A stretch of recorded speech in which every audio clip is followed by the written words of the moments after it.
Ready to uncover a treasure trove of wisdom? Let's explore the Sunnah of Prophet Muhammad. The Sunnah encompasses the teachings and practices of Prophet Muhammad. Volume 4, Book 56, number 659, narrated by Rabi bin Hirash. Uqba bin Amr said to Hudayfa, "Won't you relate to us of what you have heard from Allah's apostle?" He said, "I heard him saying, when Al-Dajjal appears, he will have fire and water along with him.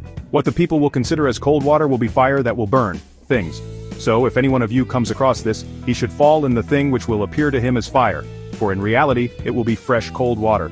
Hudayfa added, "I also heard him saying, from among the people preceding your generation, there was a man whom the angel of death visited to capture his soul. So his soul was captured, and he was asked if he had done any good deed. He replied, I don't remember any good deed. He was asked to think it over. He said, I do not remember, except that I used to trade with the people in the world, and I used to give a respite to the rich and forgive the poor, among my debtors. So Allah made him enter paradise." Hudayfa further said, "I also heard him saying, once there was a man on his deathbed who, losing every hope of surviving, said to his family, when I die, gather for me a large heap of wood and make a fire to burn me. When the fire eats my meat and reaches my bones, and when the bones burn, take and crush them into powder and wait for a windy day to throw it, that is the powder, over the sea." They did so, but Allah collected his particles and asked him, "Why did you do so?" He replied, "For fear of you." So Allah forgave him. Uqba bin Amr said, "I heard him saying that the Israeli used to dig the grave of the dead to steal their shrouds." Volume 4, Book 56, number 660, narrated by Aisha and Ibn Abbas. On his deathbed, Allah's apostle put a sheet over his face, and when he felt hot, he would remove it from his face. When in that state, of putting and removing the sheet, he said, "May Allah's curse be on the Jews and the Christians, for they build places of worship at the graves of their prophets." By that, he intended to warn, the Muslim, from what they, that is Jews and Christians, had done. Volume 4, Book 56, number 661, narrated by Abu Huraira. The Prophet said, "The Israelis used to be ruled and guided by prophets. Whenever a prophet died, another would take over his place. There will be no prophet after me, but there will be caliphs, who will increase in number." The people asked, "O Allah's apostle, what do you order us to do?" He said, "Obey the one who will be given the pledge of allegiance first. Fulfill their, that is the caliph's, rights, for Allah will ask them about any shortcoming in ruling those Allah has put under their guardianship." Volume 4, Book 56, number 662, narrated by Abu Sa'id. The Prophet said, "You will follow the wrong ways of your predecessors so completely and literally, that if they should go into the hole of a mastigur, you too will go there." We said, "O Allah's apostle, do you mean the Jews and the Christians?" He replied, "Whom else?" Meaning, of course, the Jews and the Christians. Volume 4, Book 56, number 663, narrated by Anas. The people mentioned the fire and the bell, as means proposed for announcing the time of prayer, and by such a suggestion they referred to the Jews and the Christians. But Bilal was ordered, pronounce the words of the adhan, that is call for the prayer, twice, and the iqama once only. Volume 4, Book 56, number 664, narrated by Aisha, that she used to hate that one should keep his hands on his flanks while praying. She said that the Jew used to do so.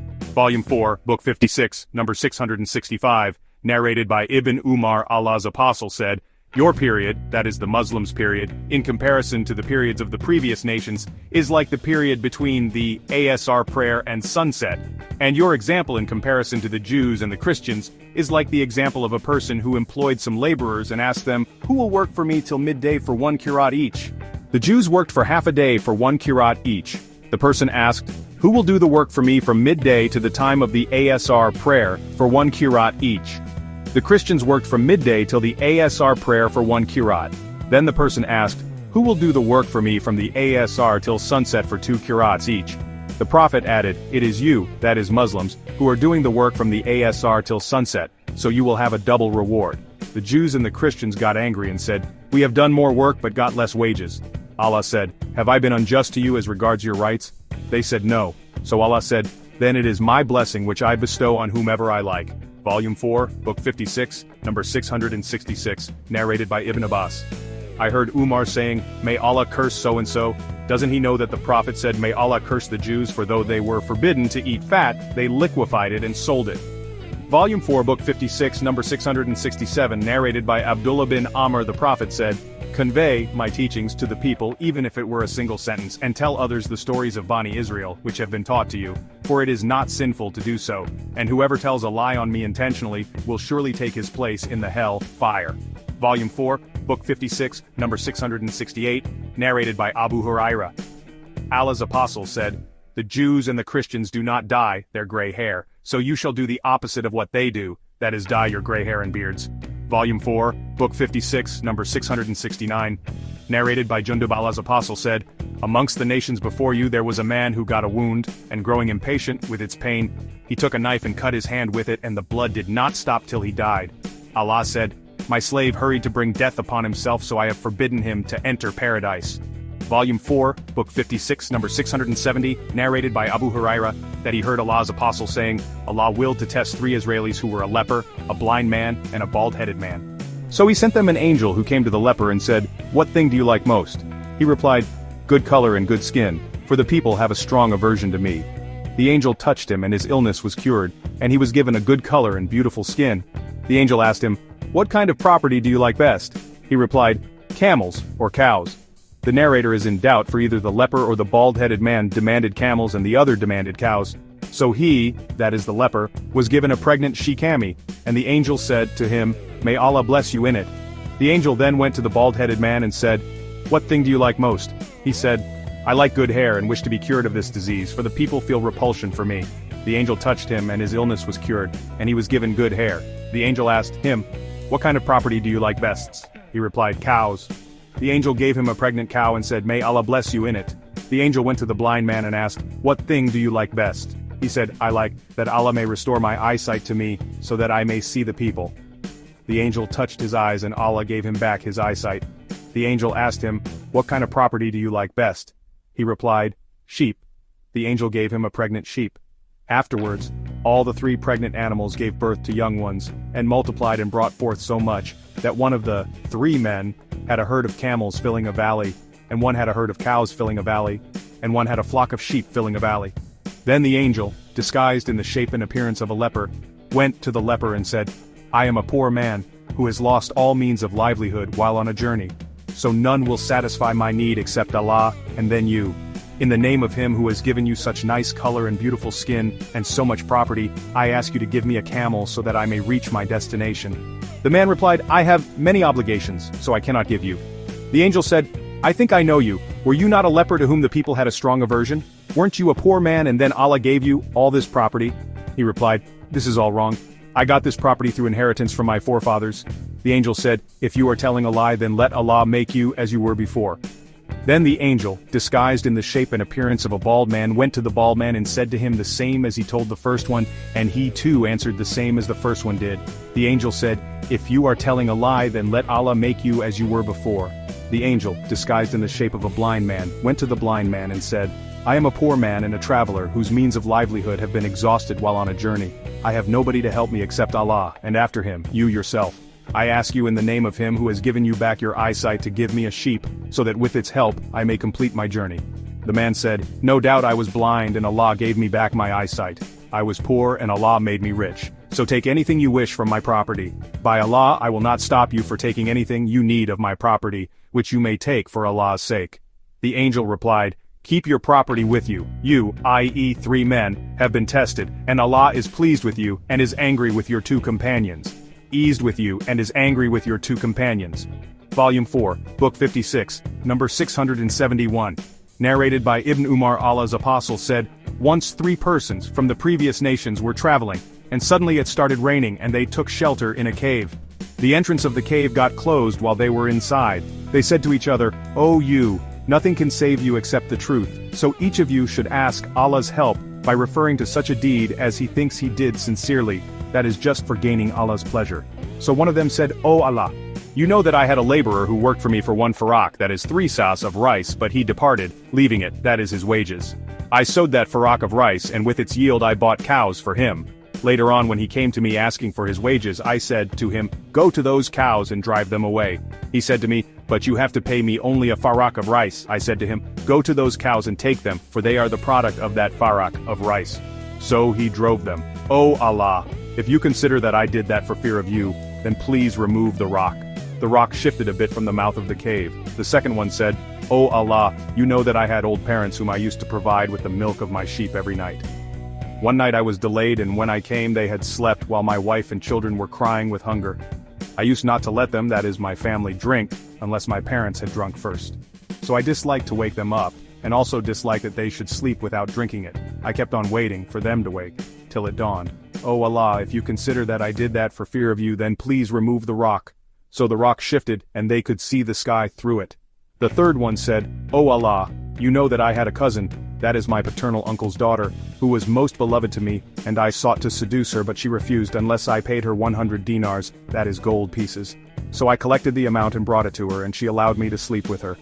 But when I sat between her legs she said, 'Be afraid of Allah and do not deflower me but legally.' I got up and left the 100 dinars for her. O Allah, if you consider that I did that for fear of you, then please remove the rock." So Allah saved them and they came out of the cave. This hadith indicates that one can only ask Allah for help directly, or through his performed good deeds. But to ask Allah through dead or absent prophets, saints, spirits, holy men, angels, etc., is absolutely forbidden in Islam, and it is a kind of disbelief. Volume 4, Book 56, number 672, narrated by Abu Huraira. That he heard Allah's apostle saying, while a lady was nursing her child, a rider passed by and she said, "O Allah, don't let my child die till he becomes like this, rider." The child said, "O Allah, don't make me like him," and then returned to her breast, sucking it. After a while they passed by a lady who was being pulled and teased by the people. The child's mother said, "O Allah, do not make my child like her." The child said, "O Allah, make me like her." Then he said, "As for the rider, he is an infidel," while the lady is accused of illegal sexual intercourse, falsely, and she says, "Allah is sufficient for me, he knows the truth." Volume 4, Book 56, number 673, narrated by Abu Huraira. The Prophet said, while a dog was going round a well and was about to die of thirst, an Israeli prostitute saw it and took off her shoe and watered it. So Allah forgave her, because of that good deed. Volume 4, Book 56, number 674, narrated by Humayd bin Abdur Rahman. That he heard Muawiyah bin Abi Sufyan talking on the pulpit in the year when he performed the Hajj. He took a tuft of hair that was in the hand of an orderly and said, "O people of Medina, where are your learned men? I heard the Prophet forbidding such a thing as this, that is false hair." And he used to say, the Israelis were destroyed when their ladies practiced this habit of using false hair to lengthen their locks. Volume 4, Book 56, number 675, narrated by Abu Huraira. The Prophet said, amongst the people preceding you there used to be muhadithun, that is persons who can guess things that come true later on, as if those persons have been inspired by a divine power. And if there are any such persons amongst my followers, it is Umar bin al-Khattab. Volume 4, Book 56, number 676, narrated by Abu Sa'id al-Khudri. The Prophet said, amongst the men of Bani Israel there was a man who had murdered 99 persons. Then he set out asking whether his repentance could be accepted or not. He came upon a monk and asked him if his repentance could be accepted. The monk replied in the negative, and so the man killed him. He kept on asking till a man advised to go to such and such village, so he left for it. But death overtook him on the way.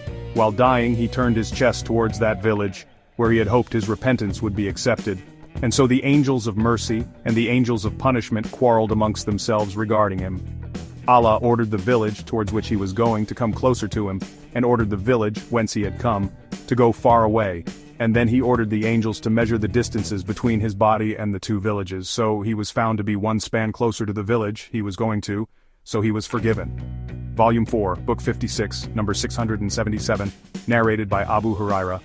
Once Allah's apostle offered the morning prayer and then faced the people and said, while a man was driving a cow he suddenly rode over it and beat it. The cow said, "We have not been created for this, but we have been created for sloughing." On that the people said astonishingly, "Glorified be Allah, a cow speaks." The Prophet said, "I believe this," and Abu Bakr and Umar too believe it, although neither of them was present there. While a person was amongst his sheep, a wolf attacked and took one of the sheep. The man chased the wolf till he saved it from the wolf, whereupon the wolf said, "You have saved it from me. But who will guard it on the day of the wild beasts when there will be no shepherd to guard them except me, because of riots and afflictions?" The people said surprisingly, "Glorified be Allah, a wolf speaks." The Prophet said, "But I believe this," and Abu Bakr and Umar too believed this, although neither of them was present there. See the footnote